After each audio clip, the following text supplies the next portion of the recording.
All right, good evening, everybody. Thank you all for coming down.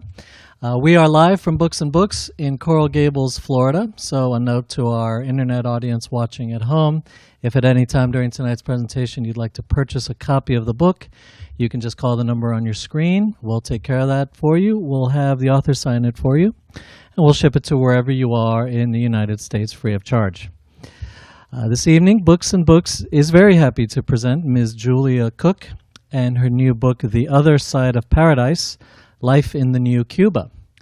And here to introduce Ms. Cooke, please welcome to the podium the Executive Director of Cuba Now, Mr. Ricardo Herrero. Thank you. Julia asked me to introduce her today. I had the opportunity to meet her online approximately less than 2 months ago when I tweeted her fabulous and incisive op-ed on the New York Times that was published, I believe, on April 1st.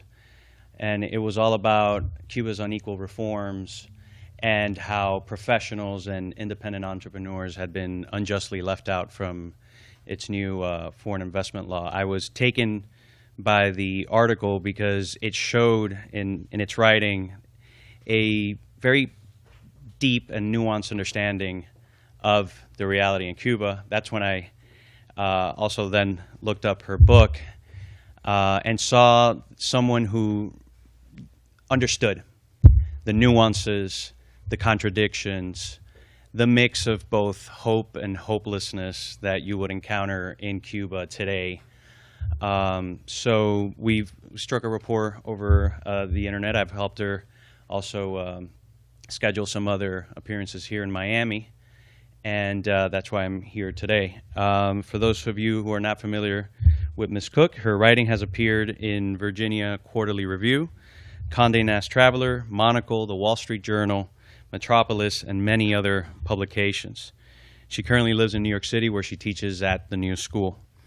Over a period of 5 years, beginning with when Fidel Castro stepped down from the presidency after almost a half century in power, Ms. Cooke lived in Cuba, embedded, following the lives of several Cuban youths to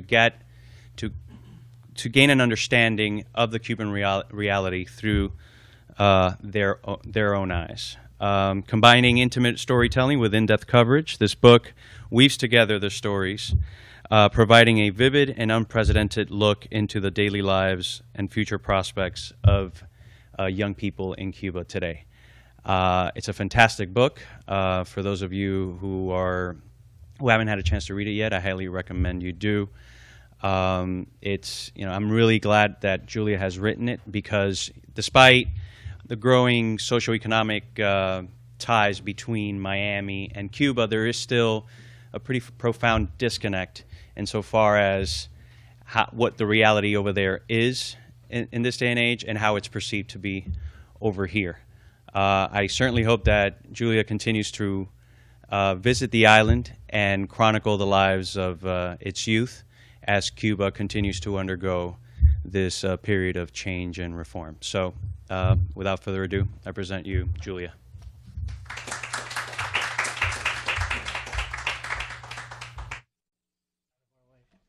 Got it. Okay. Thank you so much, Ricardo. For those of you who aren't familiar with Cuba Now, it is doing incredibly important work, and you should all look it up. And anyone interested in Cuba should know who Ricardo is. So my book is, as Ricardo said, composed. I began research for it in 2008.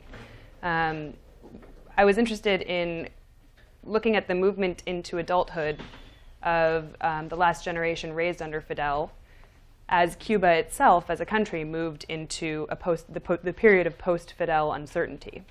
So the book is composed of interlocking profiles researched over the course of 5 years. And I'm going to read to you today from a segment called Sandra. I'm going to start with a quote, which is about a book written in 1958, Graham Greene, on Our Man in Havana. I was hanging around the restaurant Floridita, spending time in the red light district, roulette in all the hotels, slot machines spilling rivers of silver dollars, the Shanghai Theater, where for $1.25 you could take in an extremely filthy strip show, and in the intermission see the most pornographic X-rated films in the world. And suddenly it occurred to me that this extraordinary city, where all vices were tolerated and all deals were possible, was the real backdrop for my novel.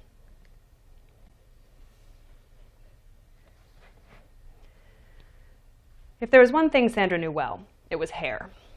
She knew hair from root to split end.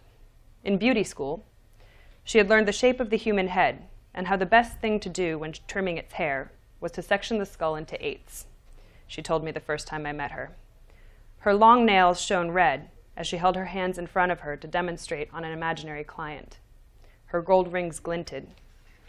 When she tired of hair-cutting techniques, she waved her hands and her fingers sparked in the thick night like fireworks. I'd shown up at the intersection of Malecon and Paseo that night with Juan, who wanted to introduce me to Sandra. He'd shaken hands with a group of roving musicians in baseball hats encrusted with silver sequins and asked if anyone had seen La China, the nickname Sandra's slanted eyes had earned her. We'd sat down by the water, and within 10 minutes, Sandra crossed the street toward us, taking deliberate, high steps, shaking her head to free her hair from her ornate, dangly earrings, and looking at us with half-closed eyes as if we held a camera that shot pictures for French Vogue. Juan had introduced me, said I was doing book research, and I'd explain the rest, and then he'd gone in search of cigarettes and disappeared. Sandra had flicked sharp eyes along my body, taking in my flats and my bare face as I leaned against the waist-high seawall. She'd swung up next to me, and I offered her the extra can of Cristal beer that I'd bought. When she spoke, her voice was throaty and low, and I thought more of New Jersey than Cuba. Sandra, like some of the other girls who hung out where we sat on the Malecon where it hit Paseo, wore fashionable clothes of the barely there variety. Diminutive shorts with interlocking C's on back pockets, sparkly heels, bras that peeked out from under tank tops, and halters that exposed midriffs. She dyed her own long, straight hair an inky blue-black and lined her lips with the same dark pencil that she used around her eyes because she hadn't seen red in the stores in months. Her plastic nails were thick and whispery along the tips. She grabbed my forearm as we crossed the street on our way to the bathroom, dodging the cars that sped around the curve at Paseo. We went the long way to avoid the police who hung in the shadows on the intersection's traffic island, keeping an eye out for illicit activity on the strip. The cars here, they'll hit you. And if it's him, Sandra flicked her chin and pulled her hand down to mime a beard, the universal gesture for Fidel Castro, they won't stop. They'll run you over and keep on going. There were, of course, clubs and bars at the hotels that hulked over the crossroads, the Mod Riviera, the shimmery Melia Coiba, the Jazz Cafe. But since few locals could afford drinks there, the tourists who wanted to meet Cubans hung out by the sea. Everyone, Cuban and foreign, loved the Malecon, to sit facing the ocean in Miami and feel the spray on bare shins, or to turn toward the city and watch old cars roar by, or, after a long night at the bars, to see the edge of the sea begin to separate from a brightening sky. On nights when there was no moon, you could nod approvingly at the fish that men in mesh tank tops caught on almost invisible lines that stretched from the coils on the sidewalk. On hot days, you watched kids who leapt from the wall into high tide, cringing as their arms pinwheeled past the rocks cragging up from the ocean. So young men toted bongo drums and guitars, imitating the Buena Vista Social Club for a few dollars tip. Gentlemen in frayed straw fedoras asked tourists to pick up an extra beer at the gas station kiosk. Tired-looking women in lycra shorts sang out the names of cones of roasted peanuts, cucuruchos de maní, and popcorn, trocitos de maíz. Nonchalant girls cocked their hips at the foreign men who walked past. Sandra had been taught the art of artifice to serve the Cuban Revolution through its beauty parlors, but she'd given up on hair.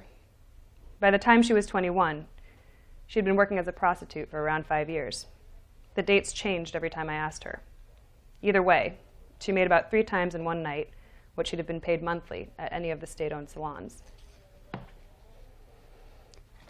The statistics that Cuba's government likes to highlight when asked about the role of women in its communist society are these. Before 1959, women had represented only 13% of the workforce, and many were domestic servants. A large number were prostitutes, too. As a port city with a sexually liberal climate, and a US-backed puppet government, Havana was where Yankees had gone in search of louche, uninhibited nightlife from Prohibition on. The 1919 Volstead Act pushed Americans south and ballooned tourism numbers from 33,000 visitors in 1914 to 56,000 in 1920 and 90,000 in 1928. U.S. Navy boats, too, were usually docked at the bay. By 1931, 7,400 women officially stated their careers as prostitutes, and countless others didn't. The city formerly known as the Pearl of the Caribbean was soon referred to as its brothel. When the revolution swept through, gambling and prostitution were outlawed. Castro had insisted that tourism could continue in Havana in the absence of its more morally questionable attractions. He'd welcomed more than 2,000 people to a meeting of the American Society of Travel Agents in Havana in October of 1959, 10 months into his tenure.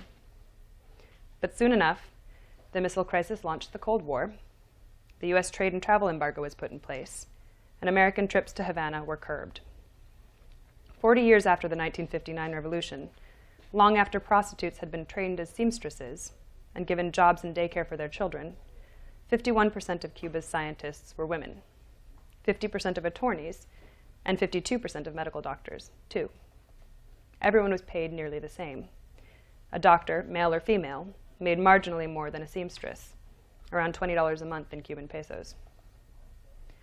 But then the special period happened, and the rations of food, clothing, and other necessities that removed pressure from those monthly stipends dwindled.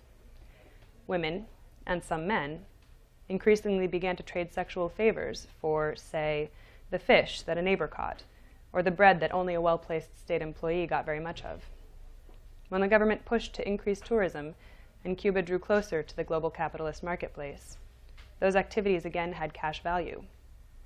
By 1995, around the same time that studies on gender parity in the workforce came out, the Italian travel magazine Viaggiare had given the island the dubious honor of being the #1 global paradise of sexual tourism.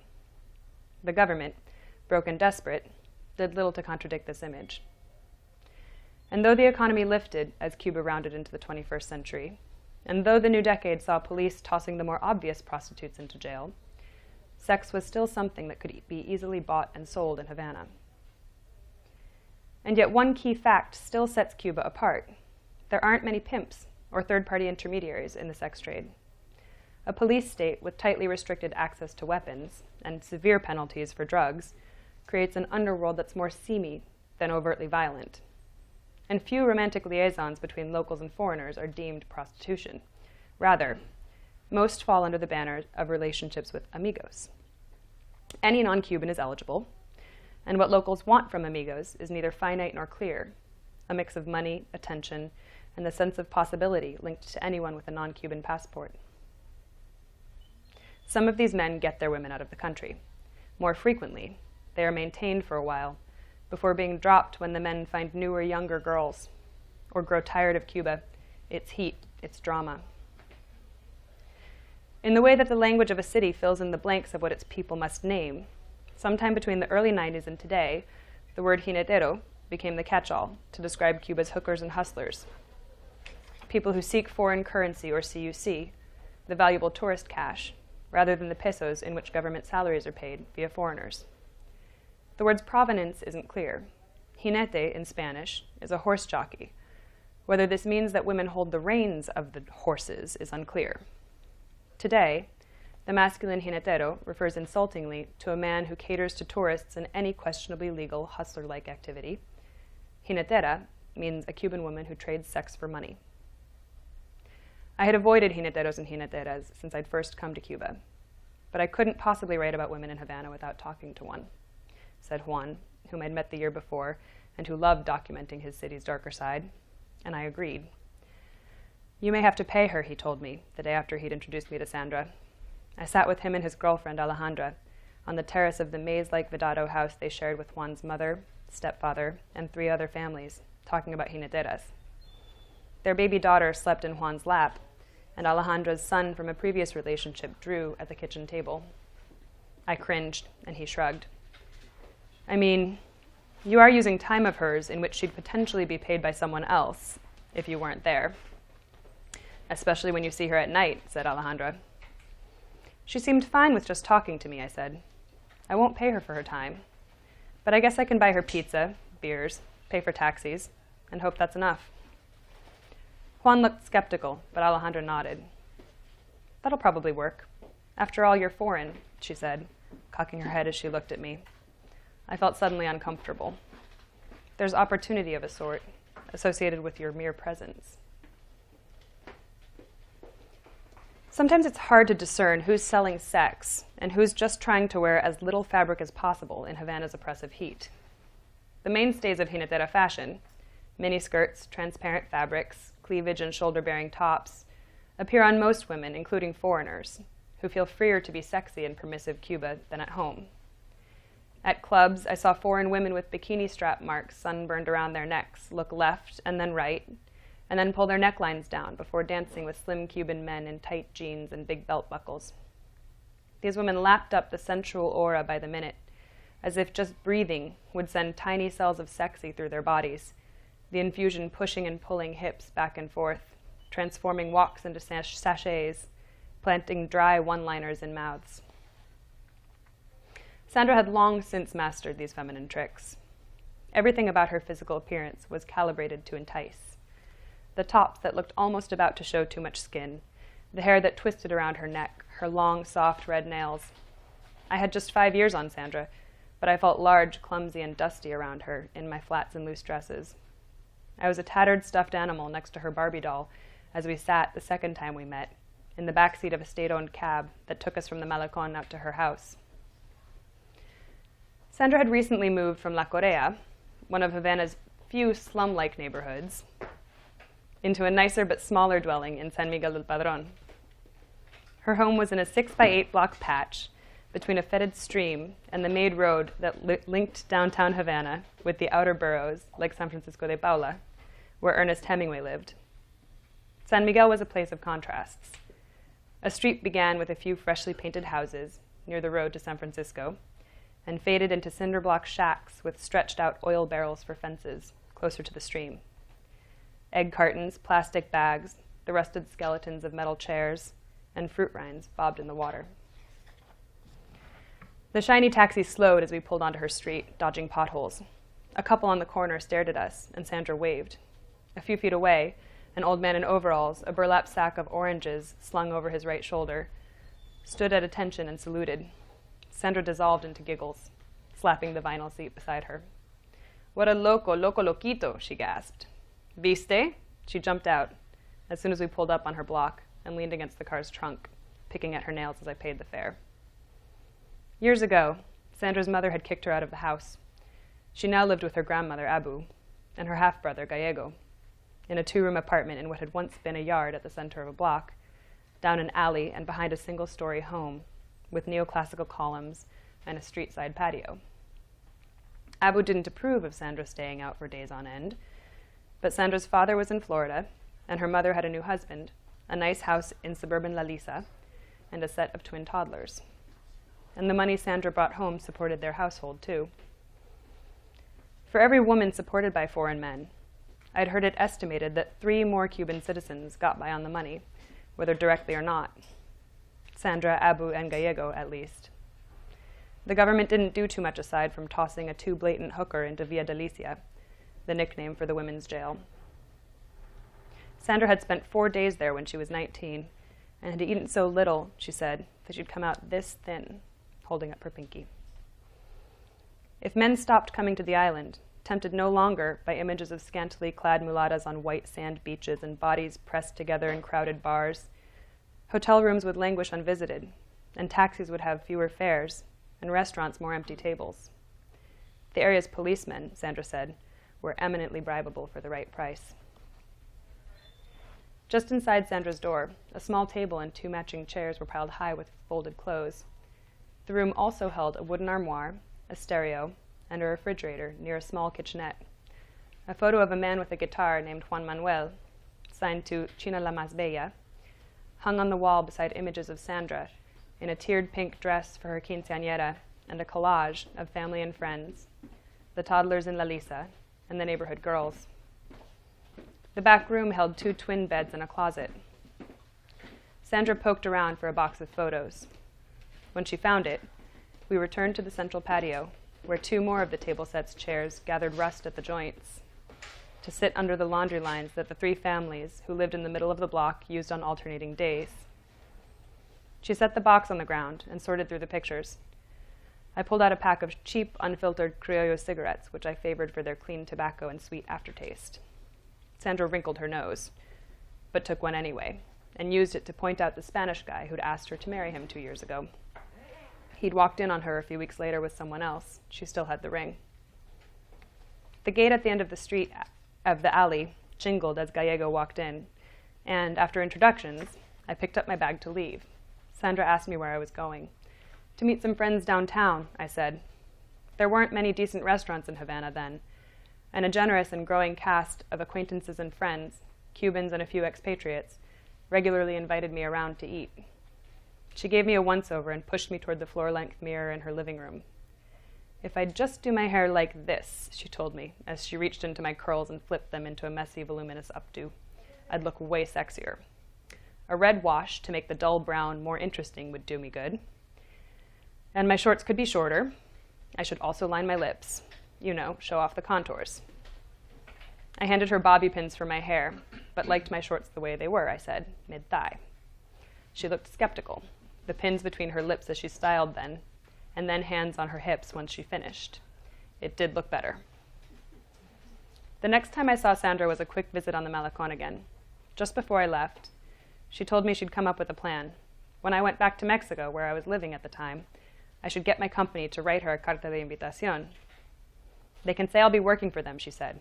What kind of company do you work at? A newspaper or something, right? They wouldn't even have to offer me a job, just do the carta. I can take care of myself once I get there, and then I'll just stay. I didn't really work for anyone, at least not like that, I explained. And some of the magazines I wrote for were actually based in Europe. She looked at me coyly. Whatever, she said. I paused and then smiled a little and said that I could hardly get them to do favors for me, much less for an amiga in Cuba.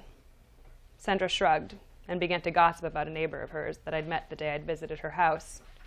She'd come to borrow Sandra's fake plastic spectacles because the amigo who was here for a week liked the smart look. Funny, right? There was no change in her demeanor, as if the desire to go to Mexico had left her as soon as her shoulders had moved. So the chapter continues, and Sandra continues to seduce me, or attempt to do so. She's a very interesting woman. And then we leave her.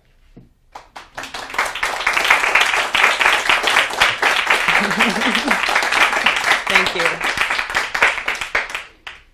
So I'm happy to take questions now if any of you have them. How long ago did this scenario take place, and has it changed since? Yeah, that particular scene took place in late 2008.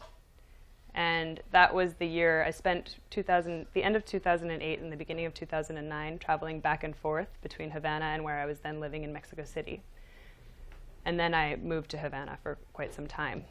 And then I again moved away and began traveling back and forth. And so in that time period, a decent amount has changed. You'll have to read the book to figure out exactly what winds up happening with Sandra. But the plans that she has made for her future don't work out in the way that she hopes that they will, but they do work out in other ways. So she winds up taking advantage of some of the recent reforms that have gone on in Cuba. So a lot has changed. But in terms of the sex trade, that has not changed. And has it evolved in any way? Because when I came in a little late. Sorry, I heard you say that the prostitution industry in Cuba lacks pimps, and yet I've met Cuban pimps here in Miami. That is what has changed. There have been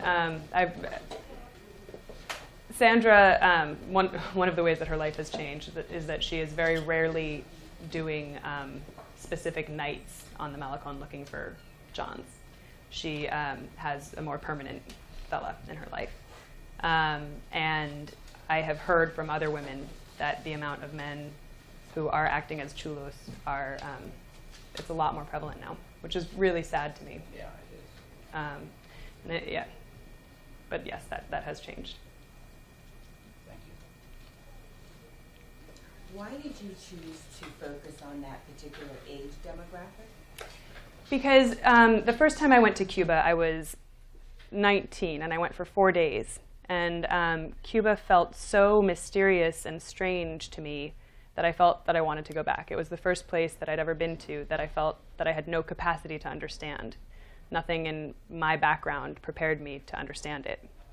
So I went back and studied abroad for a semester at the University of Havana.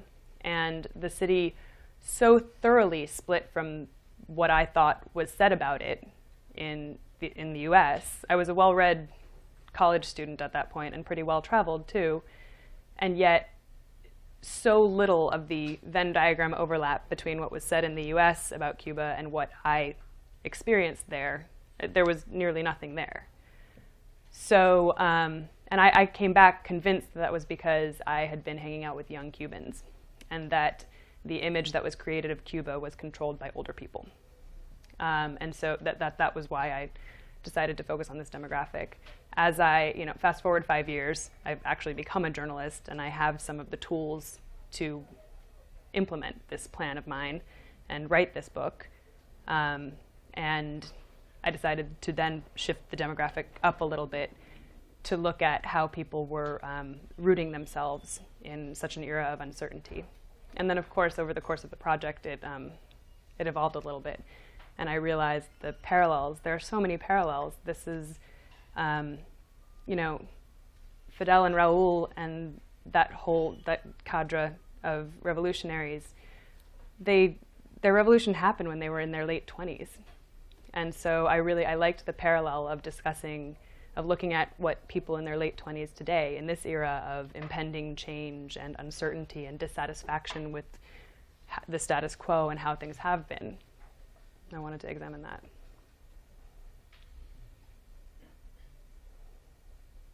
Anyone else? Have any of the characters, people in your book, been able to read what you've written about them, and do any of them disagree with your portrayal of it? I have not heard any disagreements thus far. There's plenty of time for them to disagree. It's only been out for 6 weeks, so I don't. And I think the real question will be when the Spanish translation comes out, will any of them disagree? So ask me again in 6 months. And will the book be available in Cuba? No, not at all. Although I did just get a tweet the other day from a freelancer Stephen Wickery, who's in Havana, and he tweeted a stack of his most recent Cuba books, and this was in there, so I know there's a copy floating around somewhere on the island. So yeah. Do you think that's it's going to prevent you from ever going back? I so hope that it doesn't. I don't know. I'm not sure. I know of academics and writers who have been prevented from going back, but I also know of writers who have written. My book focuses on culture and people, and not on politics. I'm not a political scientist, and I'm not interested in the politics. I'm interested in the impact of the politics and the psychology of the people. And the daily life, the quotidian details. So I know people who have written books that are cultural and are allowed in. I have no idea what to expect. I sincerely hope that I'm allowed to go back. Julia, you would know this better than I would. It's my understanding that in Cuba, even though a book is nominally banned, books find their way in there anyway, and people read extensively regardless of the fact that there's supposedly a ban in place. Absolutely. Yeah, so if foreigners or Cubans who are traveling here buy my book and bring it back, then it will begin to circulate. There is in your book any influence of Habana Babylonia by Amir Payet? No, I read bits and pieces of that, and then I decided, Very similar. yeah, at least the Sandra storyline, absolutely. I decided to step back from read. I haven't completed the book. I've only read half of it because I didn't want to start mixing up the reality of what I was, of Sandra and her very contradictory and interesting reality with what he was reading and what he had written. So I was, the fact that he had done that book influenced me, but the book itself did not. With some of the new reforms and the way that the economic landscape is changing in Cuba, is that something that you see, as, I think like in China, for example, as they like changed into a pseudo-capitalist, pseudo-communist economy, they've kind of, a lot of people have been left behind, and it's been kind of like, you have even two tiers in this way that maybe existed in communist times, but now is even more pronounced because of capitalism and more separation. Do you think that the people from the book are being included in the growth or change in Cuba, or is it more separated? Yeah, most of the people that are in the book are quite savvy and very smart, and really interesting people in each of their own ways. So many of them have found ways to work within the new system and find their way. I know a lot of people are being left behind with the new reforms, not just any of my people, luckily enough. How did they react to you? Were they in any way suspicious of your asking questions and so on, the people you were interviewing? Not really. I had at that point, when I began the research for the book, I had spent enough time in Cuba, and my commitment to the place, I think, was visible enough in the way that I moved in the city, that I think people could tell that I wasn't just one of these fly-in reporters who, spends a week in a city and then writes a magazine feature. So I think that there was that to temper it. But it took a lot of time to gain the access to to gain the trust, in order to get the access to the kind of scenes and emotions and thoughts that I wanted to portray in a book. So yeah.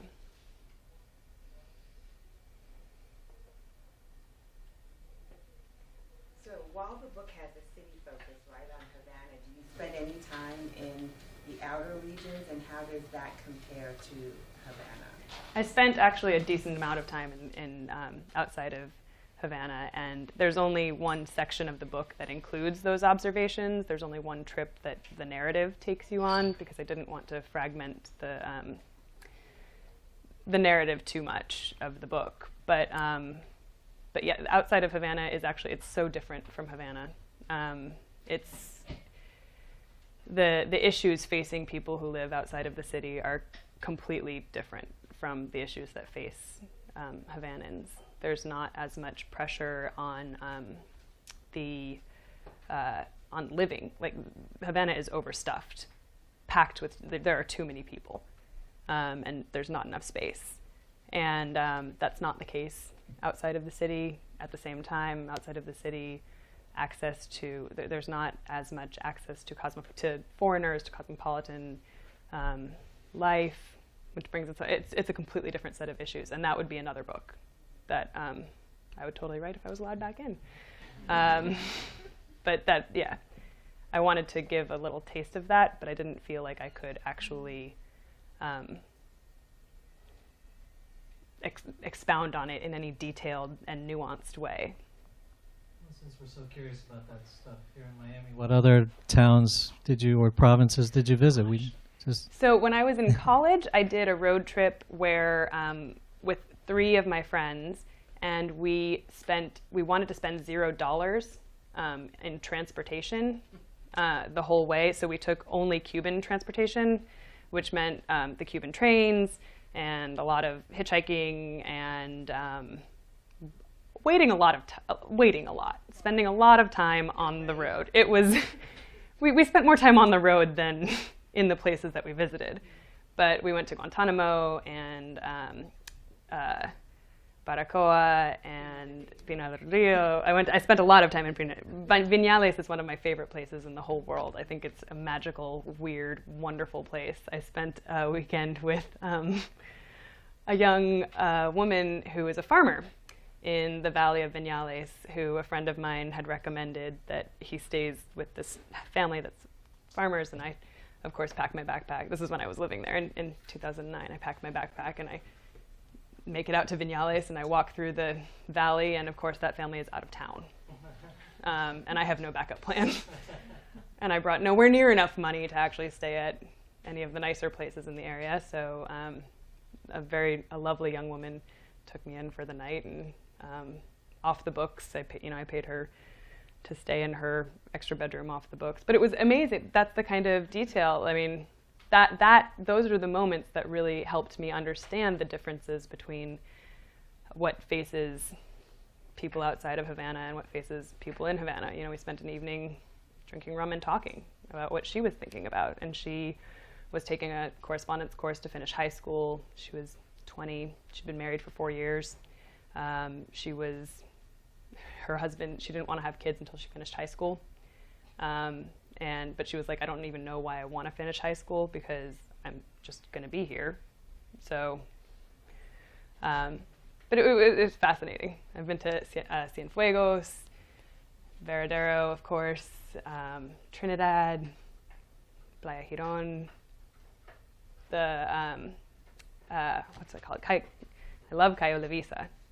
And then on the peninsula, the scuba diving, the Peninsula de Guanacahibe. Yeah, it's beautiful. Best scuba diving ever.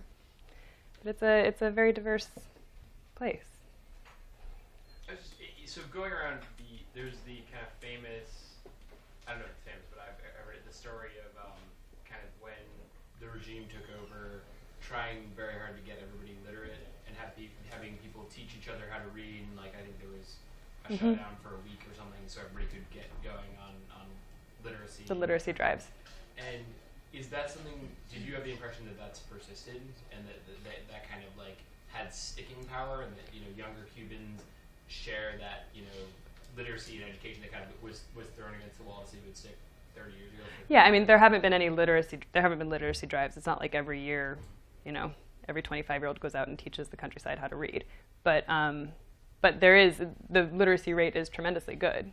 That's one of the things about the countryside, actually, that's really surprising. You'll drive through the countryside and you'll see the neighborhood schools that have solar panels on top of them, because in many instances there's no electricity, and the school is where there are the solar panels.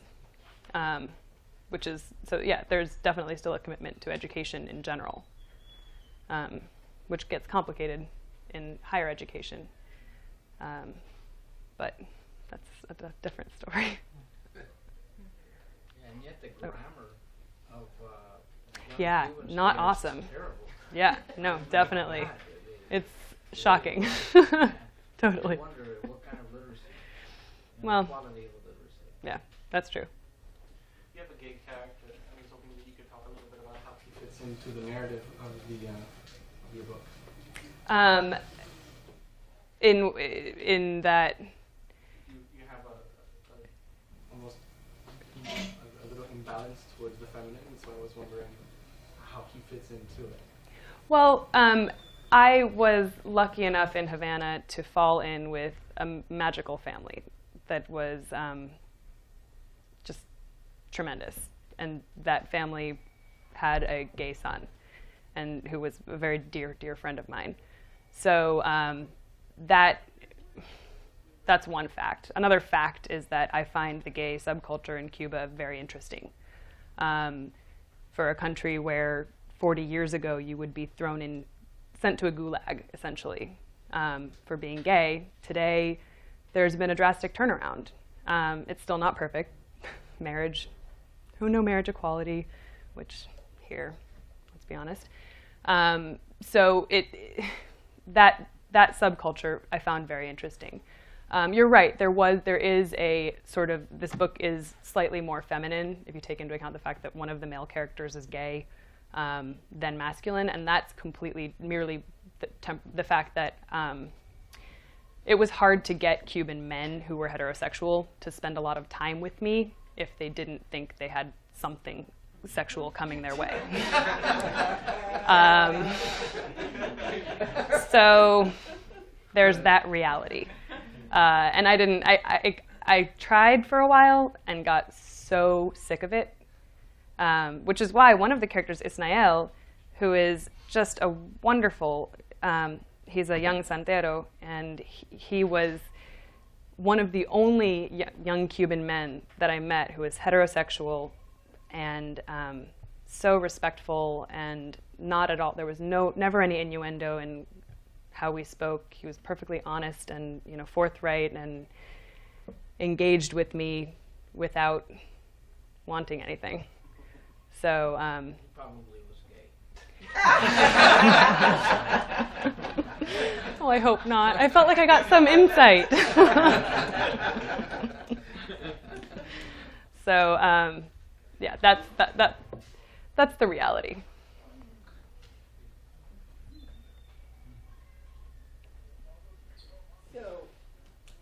Does or how does the U.S. show up in the everyday conversation? It shows up frequently. You know, there's the reality of the embargo, which exists on posters and in propaganda all over the place, and yet is also discussed as a very real limitation. It's blamed for a lot of things that it shouldn't be blamed for. It is used as a scapegoat very frequently. It is sheer hyperbole in its magnitude, and yet it's a reality. Cornflakes in the posh Cuban grocery store cost like $14 because they come from Canada and whatever, all those reasons. So the U.S. comes up frequently. Everyone in Cuba has family that lives here. Whether it's a cousin or a brother or the first husband of, you know, whoever. So it looms very large. It's this specter of the unknown and yet the intimately familiar. People have gotten emails, countless emails from the U.S. and seen the U.S. You flip on Cuban TV, there's Gilmore Girls, SVU rather. Like so many different shows.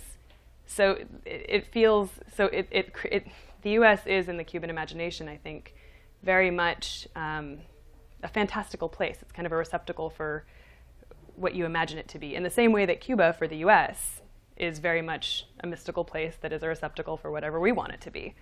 You know, so there's that duality. Which, sorry to ask so many questions, but I find it fascinating. That's cool. Leads me to a comment you made earlier, I think in response to one of the questions, that one of the things that first surprised you about Cuba was that it had very little to do with the image of Cuba that exists in the United States. How is that? What is that difference? What did you find that is different from what is portrayed here? Well, so when I was in college, a friend of mine dated a guy who was a friki, right? So he went to hard rock concerts, and I went with him and his friends to a lot of hard rock concerts. We never rode in any old, like, beautiful old cars. We never smoked cigars. None of the college students would ever smoke cigars. They smoke cigarettes. Everyone smokes cigarettes. So I went to one baseball game, and you know, the younger people, yes, many people do love baseball, but it's not dominant the way that so many people here would, I think, that the associations, the word association. I think the fact is that the word association in the U.S. with Cuba is, for the most part, things that are very old. You know, you've got old cars, Cuban Missile Crisis, old men playing dominoes. Like, it's old. And for me, the shock was to be spending time in a place that was real and young and dynamic and changing. And we listened to some jazz.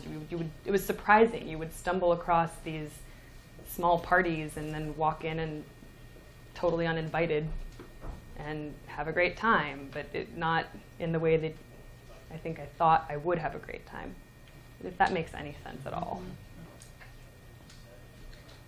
What were your impressions about higher education in Cuba, like superior education? Very two-faced. On the one hand, good. I had the class that actually really propelled my interest in Cuba was a class about U.S.-Cuban relations from 1901 to 1959. And it was taught by a young man who had wanted to be in the Foreign Service, but had been denied a post in the Foreign Service because he wasn't in the Union of Young Communists as a college student. So he was assigned to be a teacher instead. And he was bitter, but he was also very patriotic. He loved Cuba. And so that ambivalence really shaped the way that he taught his class. He was very contestataria. He was very he was rebellious, and yet about the history, about the government, and yet he was very engaged with teaching a class that might walk between what you could be allowed to teach and what you might not. So the students were given the assignment to go and interview 5 people about the words that they associated with the 1970s, the 1980s, the 1990s, and then we came into class and we discussed it. Yes, but you were in touch with a lot of young people, right? Yes. People who used to go to Yes, and that's the thing. So then. So, yeah, I'm not talking about the institution. I'm talking about your impressions on the people, how they were taught, A very mixed bag. I think it was very half and half. On the one hand, you could get a class like that with a professor who was very engaged and would change his assignments in order to teach his students in the best possible way. I teach at a college now, and so I know how important it is to react to what your students need. And then there were other teachers who were very dogmatic and taught very much what the party wanted them to teach, and were not engaged with their students. So yes, no, it's just because very. I heard a comment before about Cuban education, and actually I think that almost all the people that graduate from a Cuban institution, they are very well taught. Because I have met, for example, I've been here for a year only in the United States. And my roommate, she was born here, and I have to write her essays for college because she doesn't know how to write at all. And I have been in touch with a lot of young people here who are going to college or to FIU or whatever. But I think that has a lot more to do. Know how many states America has. I agree. No, I agree. Don't let's not talk about the American education system, because I have my thoughts about that too. Totally agreed. However, I do think that the fact that in Cuba, so many people who go to university come from the countryside and work very hard to get there, it's not about the quality of the teaching. It's about the quality of the student. Yeah, no, I mean, a lot of the students are, like one of the people in this book, Lucia, one of the brightest, most charismatic people I know. And she came from the countryside, and she worked her ass off. And she's very smart. Her education is excellent. So I don't think that it has to do with the caliber of teaching as much as with the caliber of the student. So what would she do with that education? Well, now she's in Chile. So she left. Because there are so many overeducated people and no jobs for them. Well, the largest, this is what my op-ed, Ricardo referred to my op-ed in the New York Times. This is what this was about, the fact that the big hole in the Cuban reforms that have been going on is professionals. that there's nothing for professionals to do. If you graduate from the university system, you cannot practice as a lawyer or an architect or a psychologist or an engineer, as Lucia studied so hard to be an engineer. She couldn't open up an engineering practice. You can be you can open up a business to be a private party clown, but you can't open up a business to be an accountant. And the real problem with that is that those are the services that only Cubans use. What foreigner is going to need to go to Cuba and use an accountant? Foreigners need to go to Cuba and want to go to a bar or a restaurant or buy certain things. And these are a number of the occupations that are now legal, which is wonderful. No one's arguing that these reforms are not, in many ways, excellent, and yet the fact that professionals can't practice, at least among the people that I was looking at least among this young generation, is a huge reason for the brain drain and the lack of emerging civil society, I believe, in Cuba. Which countries are most freely the tourists there? Who goes there the most? Canadians, bar none. Canadians are like ants in Cuba. What Cancun is to the U.S., Varadero is to Canada, essentially. And so there are a ton of Canadians. There are a lot of Italians, a lot of Germans, a decent amount of Mexicans. I've heard that recently, in the last year, there have been a lot of Argentines, as their economy has been picking up a little more, and Spaniards as well. There have always been a lot of Spaniards. So yeah, that's the general demographic. But I've met people from all over.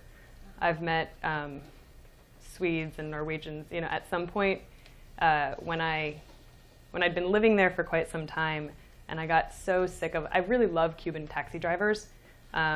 Taxi drivers are they're nosy, and they're annoying and wonderful. You talk to them, you find out things in taxis that you wouldn't find out anywhere else. And yet, by the end of my time there, I got so tired of people telling me about their cousin in San Antonio that I probably knew. That I had taken to telling people that I was Norwegian, which is not believable, but it worked. All right. Thank you so much for coming. Great.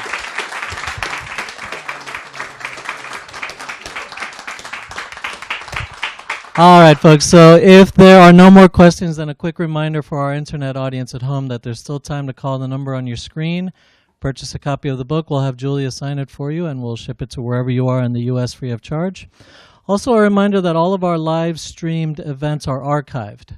So if you don't catch it live, you could visit the Books and Books website, go to the live streaming link, and any author appearance that's been broadcast from here will be saved there for you to watch at your convenience. For those of you here in the house, we have The Other Side of Paradise for sale at the counter over there.